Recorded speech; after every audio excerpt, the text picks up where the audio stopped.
All right, so for this war, we have Wags, Omega Red, and Apocalypse bands. And I just chugged a beer, so we'll see how this commentary goes. All right, so Boss Island, Zemo Boss. Low-key, not obvious answer would be Valkyrie, but also an armor burn champ that doesn't place a lot of debuffs. Not sure about Guardian, though, with the resistance. To be honest, I'm not really sure max boosted if you're worried about the resistance buffs. I mean, if the fight takes forever and he's constantly throwing special one, it still works. There aren't many safety nets per se. I will say for a lot of the debuff options, if someone like Symbiote Supreme goes out there and the only debuffs you're placing are from special attacks, then you're not going to end up rooted when the cleanse disappears, because a special attack automatically prevents you from getting rooted since it pulls you out of it. So if you never really hit Zemo and you're nullifying buffs and you get to that special 3 and you have all 3 blessings up and you're just tossing special 2s, and that's really the only source of your debuffs, at least you're power burning or power stealing Zemo. On top of that, you're getting rid of the cleanse charges and then not getting rooted. So not saying he's a major option. I'm just saying that's something to think about. It's probably a lot of the reason why Apocalypse is banned in this scenario. Mangog, S99 or Scorp. Sasquatch, S99 or Scorp. Absorbing Man, S99, can probably get away with Diablo and a passive poison synergy. Overseer, your easiest is going to be Valkyrie. You can get away with champions like Sunspot and stuff since they're armor burn for the Incinerate. Kingpin, I honestly think the best option there is going to be Civil Warrior, since you have the special 2 power burn and the armor burn option. But without a White Magneto pre-fight, and I actually took this node, you're going to have to play it kind of heads up, let's say, when you use an armor burn champ. Weapon X, Nimrod, or Peni, or Omega Sentinel, and then Hulkling, Rintra, Wiccan, Absorbing Man, plenty of options. 1 through 3 in section 2 on the way out, Bishop, Warlock, or Omega Sentinel. Path 1, the whole thing can be taken with Omega Sentinel, and the whole thing can be taken with Warlock. Path 2, Wiccan, Titania, or S99, and then Thing, you can still use S99 and Titania.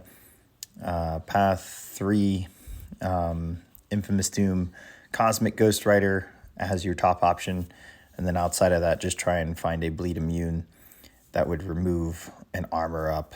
If you can remove the armor up quickly, then you don't really have to worry about the bleeds. And then Cersei, you have Doom or Hulkling or any other Mystic option, so that can be your Wiccan or Rintra option. 4 through 6 on the way out, Spam, Venom, Fury, Anti-Venom, well, not Anti-Venom, Mole Man, Havoc on the way in. Easiest is Omega Sentinel, Warlock will work too. Path 4, Claire, I'm sure you can get away with Overseer, you can also use Warlock, and then for Spot, Fury, Mole Man. Path 5, Maul, Titania, or Mr. Negative, and then Domino, Omega Sentinel, or Nimrod. Path 6, Kitty, Cap Sam, Omega Sentinel, Warlock, and then Chavez, you could use Doom or Scorp. 7 through 9 on the way out, Mole Man. Honestly, any armor burn option, just play smart. Avoid one eye open. Storm on the way in, your best option is actually going to be Nimrod. There's probably in a armor burn option with not many debuffs for that node, and then Odin pre-fight to kind of help out. Path 7, Doom, Quicksilver, S99, Titania, Mantis, you've got Colossus or Toad. Path 8, Spidey Supreme, Titania or S99, Gore, Hood, Rintra, Wiccan with Odin's. And then Path 9, Mojo, Ant-Man, Cassie, Titania with the Absorbing Man synergy, and then Absorbing Man Easy for Terrax or Cosmic Ghost Rider. 1 through 3 in section 2 on the way in: Quicksilver, Overseer, Gallon, Fury with Dex remove, Peni, Gallon or Hulkling, Rindraw. Your easiest option is going to be Ghost. Another that could potentially work, I think, maybe Void, maybe any of your half immunes, maybe Infamous Doom. Can definitely get interesting there. 1 through 3 in section 1 on the way out: Mephisto, S99 or Titania. Path 1 empty. Path 2 Dragon Man, Titania or S99, Annihilus, Doom or Absorbing Man. And then path 3 Surfer, Hulkling or Gallon. 4 through 6 on the way out: Wong, Quicksilver, Titania. Path 4 whole thing, I would maybe take a mutant just in case. Elsa has suicides, and probably an armor burn mutant. So Sunspot or Rogue for Korg. And then path 5 Void, really anyone: Mole Man, Fury, Shang-Chi, and then Kate Bishop. You can get away with either of the storms, actually. Probably your best bet. That way when she shrugs the stun to try and evade, it'll just be a passive stun. And then Toad, Warlock, or Omega Sentinel or Nimrod. 7 through 9 on the way out: Professor X, Omega Sentinel or Nimrod. Path 7 Jabari, Panther. You've got Namor. And then you could probably risk it with Colossus. It's just not going to be that fun. Probably Rogue. And then Atuma, really anyone. Any of the armor burn options. Path 7 Crossbones, really anyone. Armor burn or non. And then path 9 Future Ant-Man. Easiest is going to be Hulkling. You can maybe get away with Valkyrie. Just look for the regen with the instant bleeds. And then for Fury, you've got Absorbing Man. You could still use Hulkling. Just got to pay attention to tactical charges. So that does it for defense. Let's take a look at attack. All right, so War 5 is against Pycb. And let me tell you, this war is interesting. Today we are taking in Hulkling, Namor for the first time, and Omega Sentinel. We've got Path 7, part of it. In Section 1, a middle mini-boss. Path 1 in Section 2, and then a mini-boss on Boss Island. So Namor's only fight here is Jabari, Panther. She is the defense tactic, prowess, power. So we kind of have to play it a little slow. We can't go crazy. But really, we're just picking Namor to reflect the damage that the node reflects at us so we can reflect it back at her. Major thing is we're not going to parry, especially since we don't have a White Magneto pre-fight, but she'd shrug it anyways. And what's kind of unavoidable is if we toss a bleed on there while she has cleanse up, she's going to gain a prowess from that. So really, it was just nuke her down. I've got half recoil on for this, the poison one. That's for Hulkling and Omega Sentinel later, and then Namor is just going to reflect that damage. We're not going to throw many special attacks. And I've got this fight down, but she's in the hunt here, and as I try and bait out this special 2, which I push her to, it's coming up right here, my dex fails, and I eat a full 5-hit combo, which resulted in 5 full bleeds. And at this moment, I'm thinking, I'm probably dead. Let's see if the blades play out. She finally throws special 2. I'm cornered. Find out I dex there. We triggered Imperious Rex, so that combo put us at special 3. So I knew the only way I was going to win this if I threw it here now. And then when we come out of it, we are going to hold block, hope she does not throw her special attack from across the map. And when she dashes in, we are going to dex back and throw our special 2, and that will finish it. So we clutched the fight since those bleeds kept us from dying. So a pretty huge swing there, just from a failed dex due to Jabari Panther's own kit. Now, the second fight I was worried about was here. Peni, not really a fan of this fight. Power Focus 2 and Bubble Shield kind of make it super tricky, but luckily Hulkling can gain power without actually giving the opponent power when he gains or uses those shape-shifting buffs. So My plan here was to touch Peni just a couple times and then maybe hit into her block, get the unblockable prepared. She threw a special 1 here right away, which was perfect. I touch her so that we can get rid of the root timer. We combo into her block and we go unblockable here with the special 2 double fury. The power back boost push us to special 2. We follow it up with a second special 2 with 2 furies, more furies because we triggered it, and then we finish her here. So a fight that I was worried about was over in 30-40 seconds. The rest of the war is all Omega Sentinel. So this Quicksilver here, was kind of worried about it with Omega Sentinel. What kind of helped give me confidence was that for some reason this dude placed with suicides, or recoil. So he is actually going to kill himself.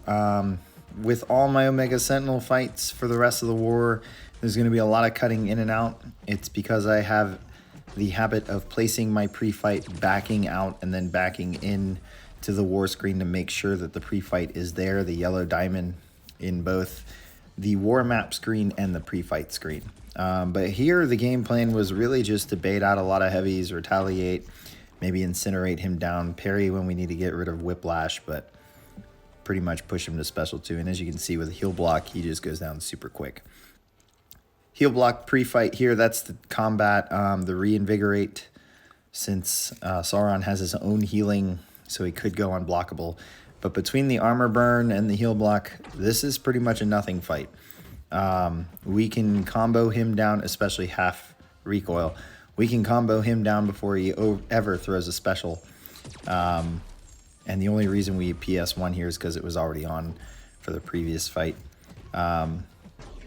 But yeah, this is a nothing fight, really, for Omega Sentinel, especially at rank 5.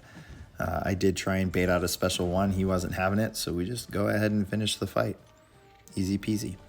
Next up, a low-key counter to Shuri, Omega Sentinel. So we have the tracking pre-fight here. So between the immunity to Nullify and Fate Seal and the tracking debuff, we are the perfect counter to Shuri, besides the fact that we can't parry non-contact hits. So we just get our opening, place the tracking debuff, and from here on, we pretty much own the war, or own the fight. I'm going to pause it when I want to pause it. I'm going to place another tracking debuff when I want to place that. We pretty much don't worry about the fact that she throws heavy attacks because she's not going to go untouchable where we can't hit her. We're going to bait out special 1s. We're going to retaliate those special 1s, and we're just going to nuke her down. Super easy fight. Like I said, low-key, not really what you're thinking about, because you're looking for easier openings to combat Shuri with like a non-contact parry, or someone like Gallon who is buff immune, and you can just end the fight once you get enough mass and trigger Harvest. But here, she just isn't going to miss. So we remove one problem and we just make sure we take care of the other with gameplay. And down goes Shuri. So super easy fight. Next fight, Bishop here on high energy diet. We have the heal block pre-fight placed. That's in case we dex enough and he goes unblockable. But as you're going to see here, it's a really easy fight. Burden of Might comes into play, so another reason to run half suicides. We're never going to throw a special attack, which is fine. All we're going to do is combo him. When he gets close to a bar of power, we're going to do 4 hits, and we're immediately going to block. Bait out that heavy. He's going to throw a heavy, hopefully, instead of special 1. We're going to repeat this process until we get him to special 2, which will take forever, thanks to armor burn. So, in theory, you can actually play this whole fight until Bishop never gets the special 3, the way I'm playing right here. I just, out of practice, when I got him to special 2 here, decided, hey, let's go ahead and actually back up, remove his power, and then we'll go back into this process. But you could have just pushed him to special 3 there, Blaze, and it would have been a perfectly safe fight. So Omega Sentinel owning it. Now, my last one I was somewhat worried about, somewhat not. We've seen the power control with armor burn, at least for these nodes where the prowess is not aggressive, like those 5 nodes I've talked about, and then a champion like Havoc or Storm Pyramid X. And I placed the tracking pre-fight here just in case. It's got MIA, which is missing in action, but our debuffs really aren't going to stick, and I really don't want to feed him debuffs because that'll feed the defense tactic. So coming into this, no White Magneto pre-fight, I knew that if I baited a heavy, MIA would trigger, and I needed to retaliate with a heavy to send the miss mechanic back at Kingpin, and then I needed to make sure that Falter was placed and active before I retaliated with a miss. And then the other half of this is that when that vigilance debuff or buff showed up, I needed to be ready to have my heavy opening window, like a special one here, to throw the heavy and again send the miss back at him. But outside of those two things, all that this fight really required was to be aware of that MIA timer, whether we beta heavy or not. But Power Reserve pretty much put us in the realm of he's always going to have a special one. So it's really just the vigilance we have to look out for. However, when we stay at special 3 here and never throw it, which we're not going to, he never gains another vigilance. So it was really just his overpower buff we had to look out for, and the occasional random heavy if, let's say, Dex or accidental parries happened. So it just made it a really slow fight, not throwing special attacks, just kind of beating him down as we watched Falter timers. And yeah, it made it a really good counter. I think the best, in my opinion, counter here would be Civil Warrior. You can do pretty much all the same things and then throw special 2s to actually power drain this punk and do more damage, so it actually speed it up. But as you can see, Omega Sentinel, super safe, just kind of a long fight. You have to be on your toes. You have to be ready for situations like there where a heavy gets thrown and you can't attack because you're faltered. But yeah, it was a pretty good call. These are 2 rank 5s at each other. I could have done a special 3 there to finish it, and then just decided let's combo him down to be safe. So that ended my war. Pretty heavy war for me. Very Omega Sentinel heavy. Our battle group only died once. I forget how many theirs actually did. But as a whole, we actually lost this war 5-11. So the opponent actually had the win at 5-5, and we had a lot of fights left. And then we just had some timing issues along with matchup issues that resulted in an 11-5 war. However, the war was lost at 5-5. So not a good start to the season. Not really hanging our heads low or anything like that. We know once we get up here in this war rating that there's a potential for something like this to happen, especially with a new global, trying to figure things out and people's schedules and whatnot working out the way they work out. So yeah, we just have to kind of pick ourselves up, look ahead and take care of business. We are only at War 6, so there's a lot of a war season left. So a lot of potential to still finish in Masters for us. Anyways, hope you guys enjoyed the video. Hit subscribe, give it a like, and I'll catch you guys at the next war.